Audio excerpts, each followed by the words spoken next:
Assalamualaikum warahmatullahi wabarakatuh. Perkenalkan, nama saya Goldiva Novinda Putri, NIM 1801530088 dari kelas B1 Machine Learning. Pada video kedua ini saya akan menjelaskan tentang klasifikasi metode Machine Learning. Algoritma klasifikasi machine learning itu termasuk ke dalam algoritma unsupervised learning karena bekerja dengan data yang tidak diklasifikasikan atau tidak diberi label.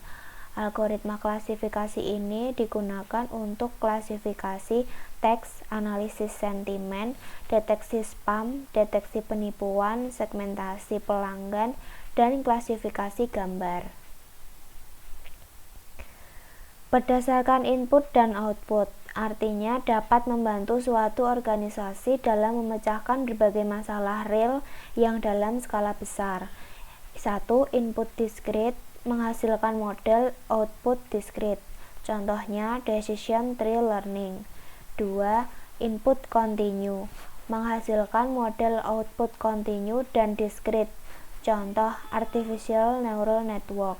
Ada contoh lain yaitu support vector machine, inputnya continue dan outputnya discrete.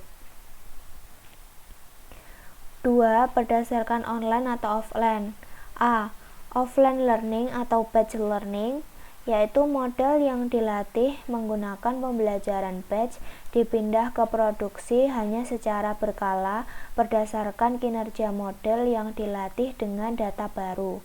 Contoh, jika model yang dilatih menggunakan pembelajaran batch perlu mempelajari data baru. Model perlu dilatih ulang menggunakan kumpulan data baru dan diganti secara tepat dengan model yang sudah diproduksi berdasarkan kriteria yang berbeda seperti kinerja model. Seluruh proses pembelajaran batch dapat diotomatisasi juga. Kerugian dari pembelajaran batch adalah membutuhkan banyak waktu dan sumber daya untuk melatih kembali model tersebut. B. Online learning.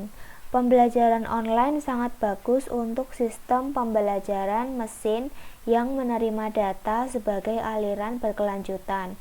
Perlu beradaptasi dengan perubahan dengan cepat atau mandiri dan tidak perlu pembelajaran ulang atau retraining.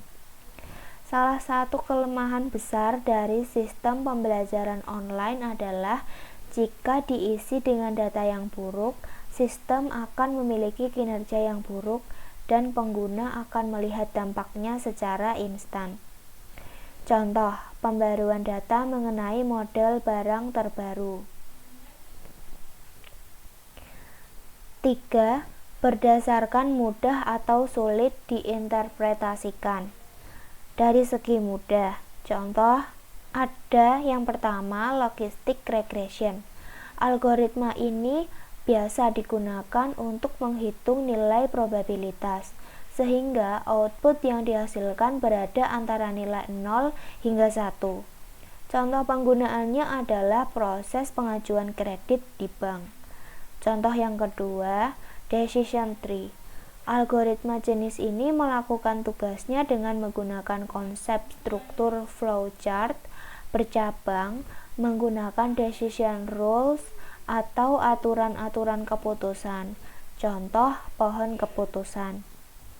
Dari segi sulit, contohnya yang pertama, support vector machine atau SVM. Algoritma ini pada dasarnya dapat digunakan untuk melakukan pengelompokan pada algoritma multidimensi. SVM mengelompokkan data menggunakan apa yang disebut sebagai hyperplane atau classifier atau pemisah. Contoh kedua, artificial neural network atau ANN. Untuk contoh penerapan ANN yaitu menggunakan data sekunder yaitu data Titanic. Variabel yang digunakan yaitu umur, jenis kelamin, kekuatan dalam menentukan survive dari penumpang kapal Titanic. Jadi contoh yang kedua yang berdasarkan sulit ini itu mengambil dari contoh kasus film Titanic.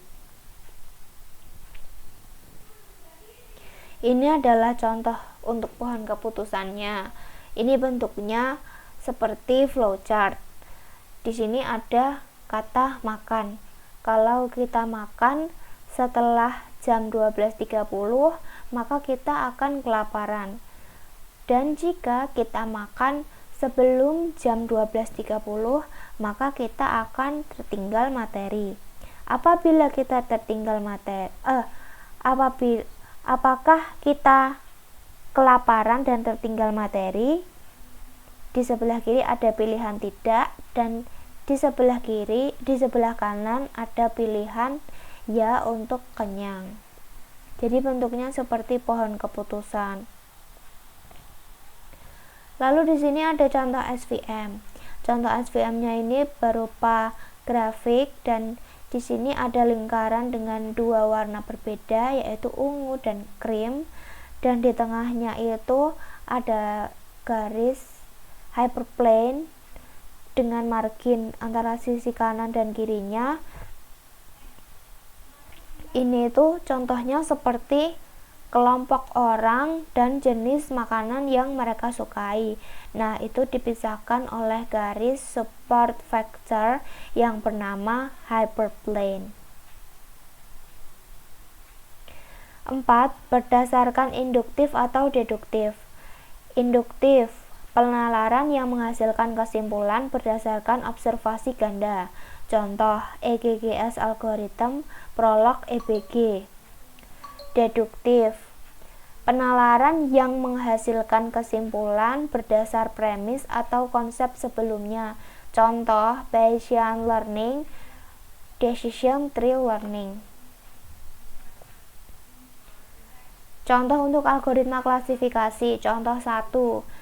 Naive Bayes Classifier merupakan algoritma klasifikasi yang sangat sederhana berdasarkan apa yang disebut pada teorema Bayesian.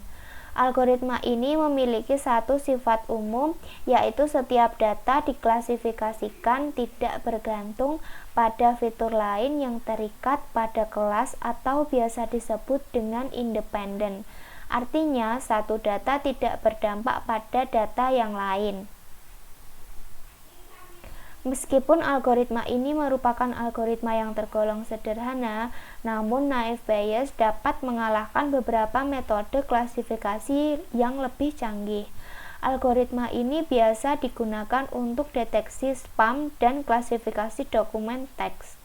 Kelebihan algoritma ini adalah sederhana dan mudah diterapkan, tidak sensitif terhadap fitur yang tidak relevan, cepat, hanya membutuhkan sedikit data training, dan dapat digunakan untuk masalah klasifikasi multi-kelas dan biner.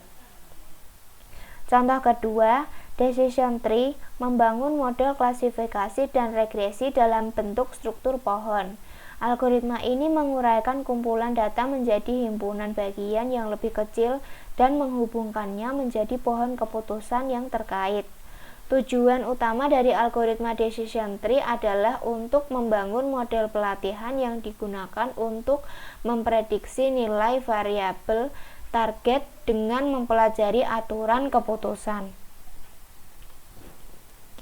Aturan ini disimpulkan dari data training yang sebelumnya telah diinput.